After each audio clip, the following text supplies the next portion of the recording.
Assalamualaikum warahmatullahi wabarakatuh. Bagaimana kabarnya anak-anak? Semoga kalian di rumah tetap semangat dan tetap sehat-sehat saja. Jika ada yang sakit, mari kita doakan semoga mereka diberikan kesembuhan oleh Allah Subhanahu wa Ta'ala dan bisa belajar kembali bersama kita semuanya. Selamat datang di kelas virtual kita, kelas online dalam program yang sama, yaitu pembelajaran mata pelajaran ilmu pengetahuan alam yang bisa diakses dimanapun dan kapanpun. Topik yang akan kita pelajari kali ini yakni tentang sistem perkembangbiakan pada tumbuhan dan hewan yang berada di mata pelajaran ilmu pengetahuan alam kelas 9 semester 1. Mari kita awali pelajaran kali ini dengan berdoa bersama. Semoga kita diberikan ilmu yang bermanfaat serta diberikan kemudahan oleh Allah dalam mempelajari pelajaran kali ini. Persiapan berdoa. Berdoa mulai. A'udzu billahi minasyaitonir rajim. Bismillahirrahmanirrahim. Rabbi zidni ilma warzuqni fahma waj'alni minas sholihin. Rabbi shrah li sadri wa yassir li amri wahlul 'uqdatam min lisani yafqahu qawli bi rahmatika ya arhamar rahimin. Amin. Berdoa selesai. Jangan kemana-mana, ikuti terus pembelajaran kali ini agar bisa menambah pengetahuan dan wawasan kita tentang perkembangbiakan pada tumbuhan dan hewan. Yuk kita simak video berikut ini. Pertemuan kali ini kita akan membahas bab 2, sistem perkembangbiakan tumbuhan dan hewan. Perkembangbiakan tidak hanya terjadi pada manusia, tetapi juga terjadi pada tumbuhan dan hewan. Materi ini berada di ilmu pengetahuan alam kelas 9 semester 1.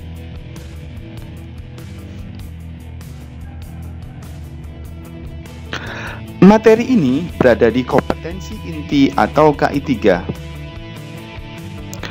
Memahami pengetahuan faktual, konseptual, dan prosedural berdasarkan rasa ingin tahunya tentang ilmu pengetahuan, teknologi, seni, budaya terkait fenomena dan kejadian tanpa mata, dan juga berada di kompetensi dasar atau KD 3.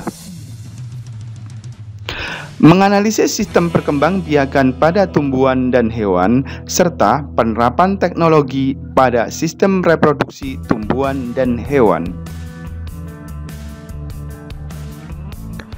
Indikator pencapaian kompetensi dalam pembelajaran kali ini yang pertama adalah mendeskripsikan perkembangbiakan tumbuhan Angiospermae cara vegetatif alami. 2.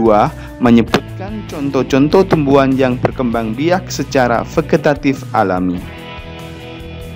Tujuan dari pembelajaran kali ini, setelah membaca dan melihat tayangan video ini, diharapkan siswa mampu mendeskripsikan perkembangbiakan tumbuhan Angiospermae secara vegetatif alami. Yang kedua, siswa mampu menyebutkan contoh-contoh tumbuhan yang berkembang biak secara vegetatif alami. Apa saja sih yang kita pelajari dalam bab kali ini, yaitu tentang perkembangbiakan tumbuhan dan hewan, yang mana pada pembahasan ini akan dibagi dua, yaitu tentang perkembangbiakan pada tumbuhan dan perkembangbiakan pada hewan. Namun pada pertemuan kali ini nanti kita akan fokus pada perkembangbiakan pada tumbuhan. Nah, perkembangbiakan pada tumbuhan kelompok besar dibagi menjadi 3.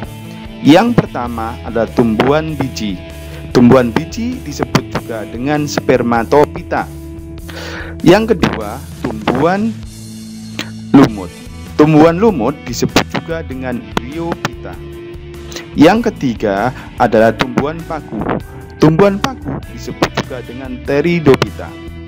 Namun pada pembahasan ini yang lebih spesifik lagi, nanti kita akan bahas tentang tumbuhan biji atau spermatopita.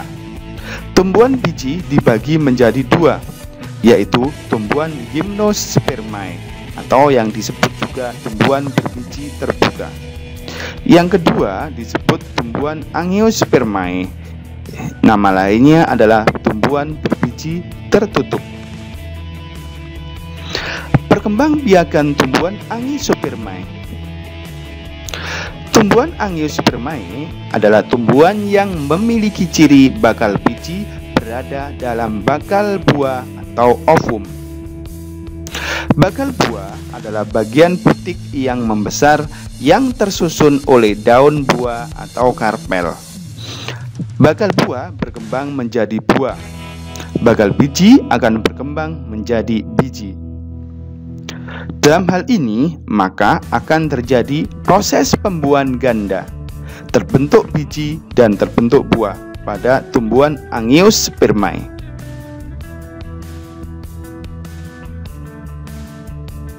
Cara perkembangbiakan tumbuhan angiospermae ada dua, yaitu perkembangbiakan secara vegetatif atau aseksual. Perkembangbiakan secara vegetatif atau aseksual adalah perkembangbiakan tumbuhan dengan menggunakan bagian tumbuhan yang dapat menghasilkan individu baru tanpa proses fertilisasi atau tak kawin. Yang kedua adalah perkembangbiakan secara generatif atau seksual. Perkembangbiakan secara generatif atau seksual adalah perkembangbiakan tumbuhan yang menghasilkan individu baru melalui proses fertilisasi atau perkawinan.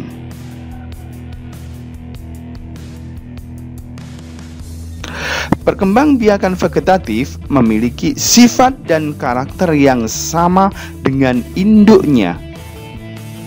Ada dua macam perkembangbiakan secara vegetatif. Satu, vegetatif alami. Perkembangbiakan secara vegetatif alami adalah proses perkembangbiakan dengan bagian tubuhnya sendiri tanpa bantuan manusia. Sedangkan yang kedua adalah vegetatif buatan. Proses perkembangbiakan secara vegetatif buatan adalah proses perkembangbiakan dengan bantuan manusia. Perkembangbiakan vegetatif alami. Ada berbagai macam perkembangbiakan vegetatif alami, yaitu satu, rizoma. Rizoma merupakan akar tinggal atau akar rimpang di mana batang dapat tumbuh dan menjalar pada permukaan maupun dalam tanah. Tunas baru akan tumbuh pada setiap buku akar tinggal tersebut. Contohnya adalah jahe, kunyit, kencur, dan lengkuas. Jika kalian belum tahu bentuk atau model dari jahe, kunyit, kencur, dan lengkuas, coba amati dengan seksama gambar yang ada di samping ini. Ini merupakan jahe, kunyit, kencur, dan lengkuas. Berikutnya, perkembangbiakan secara vegetatif alami yang kedua adalah stolon atau yang disebut dengan geragi. Perkembangbiakan vegetatif alami dengan cara stolon atau geragi adalah batang tumbuhan yang menjalar di atas tanah yang nantinya akan tumbuh akar baru. Contoh geragi atau stolon yang terjadi adalah stroberi, arbei, antanan, rumput teki. Agar lebih jelas, lihat gambar yang ada di samping ini.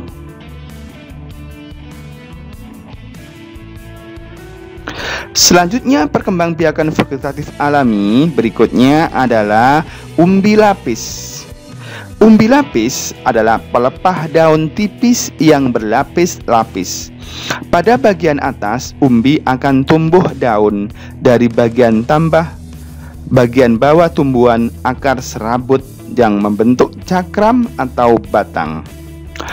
Contoh tumbuhan yang berkembang biak dengan umbi lapis adalah bawang merah, bawang putih, bombay, atau bunga tulip. Nah, ini adalah bawang putih, bawang merah, bawang putih, bombay, dan bunga tulip. Semak dengan seksama agar kalian paham. Sedangkan berikutnya adalah umbi batang. Perkembangbiakan vegetatif alami sistem umbi batang adalah dengan cara batangnya tumbuh di dalam tanah.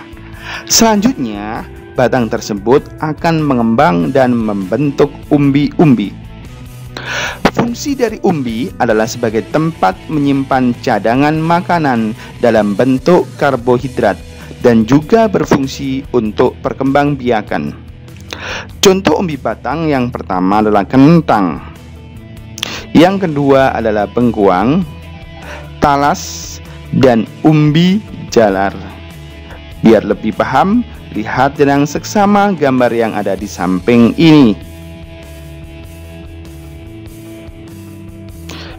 Berikutnya, perkembangbiakan vegetatif alami yang nomor 5 adalah umbi akar. Perkembangbiakan vegetatif alami sistem umbi akar merupakan akar yang dijadikan sebagai tempat untuk cadangan makanan. Contoh tumbuhan yang berkembang biak dengan umbi akar adalah singkong, wortel, lobak, dan tanaman tahlia. Agar lebih paham, perhatikan betul gambar yang ada di samping ini.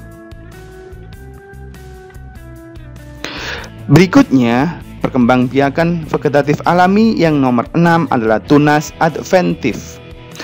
Tunas adventif adalah tunas yang berbentuk tidak pada tempat biasanya atau tempat biasanya pada ujung batang atau ketiak daun. Tunas adventif ini dibagi atas 2 macam. Yang pertama adalah tunas adventif daun. Tunas adventif daun atau tunas liar pada tepi daun, contohnya pada cocor bebek. Yang kedua pada bunga wijaya kusuma. Sedangkan tunas adventif yang kedua adalah tunas adventif akar. Tunas adventif akar adalah tunas yang muncul dan tumbuh menjadi akar. Contohnya pada kesemek, pisang, bambu, cemara, sukun, dan tebu. Nah, ini adalah contoh-contoh tunas adventif.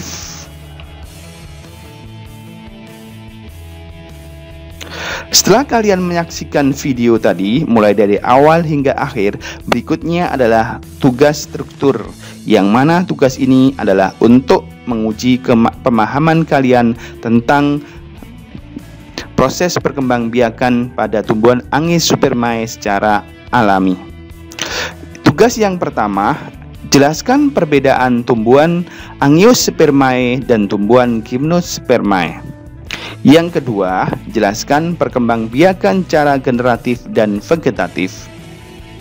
Berikutnya, perhatikan jenis tumbuhan berikut ini, mulai stroberi sampai S. arbei. Dari tumbuhan-tumbuhan ini, nomor 3, kelompokkan nama tumbuhan di atas yang berkembang biak dengan cara rizoma dan stolon. Dan soal yang terakhir, nomor 4, tuliskan nama tumbuhan yang berkembang biak dengan cara umbi lapis, umbi batang, dan tunas adventif. Jadi nomor 3 dan nomor 4 ini kamu mengelompokkan jenis-jenis tumbuhan yang tergolong rizoma, stolon, umbi lapis, umbi batang, dan tunas adventif. Ingat, setelah kalian melihat tayangan video ini, tugas ini dikumpulkan 3 hari. Ingat, tetap semangat belajar dan sehat selalu. Jangan lupa video ini di like dan di subscribe. Bagaimana anak tentang pembelajaran tadi? Paham semuanya? Jika kalian benar-benar memperhatikan dan menyimak mulai awal hingga akhir tadi, tentu kalian pasti paham. Tapi jika ada yang belum paham atau belum ada yang dimengerti, tolong bisa tuliskan pertanyaan Anda di kolom komentar yang ada di bawah video ini. Mari kita akhiri pembelajaran kali ini dengan berdoa bersama. Semoga kita semuanya diberikan ilmu yang bermanfaat serta diberikan kemudahan oleh Allah Subhanahu wa taala. A'udzu billahi minasyaitonir rajim. Bismillahirrahmanirrahim. Allahumma inni astaghfiruka ma 'allamtanihi warzuqhu ilayya indaka hajati wa la tansanihi ya rabbal alamin. Subhanakallahumma wa bihamdika asyhadu an la ilaha illa anta astaghfiruka wa atubu ilaik. Cukup sekian anak-anak dari saya. Jangan lupa video ini di-like dan di-subscribe. Dari saya akhiri. Assalamualaikum warahmatullahi wabarakatuh.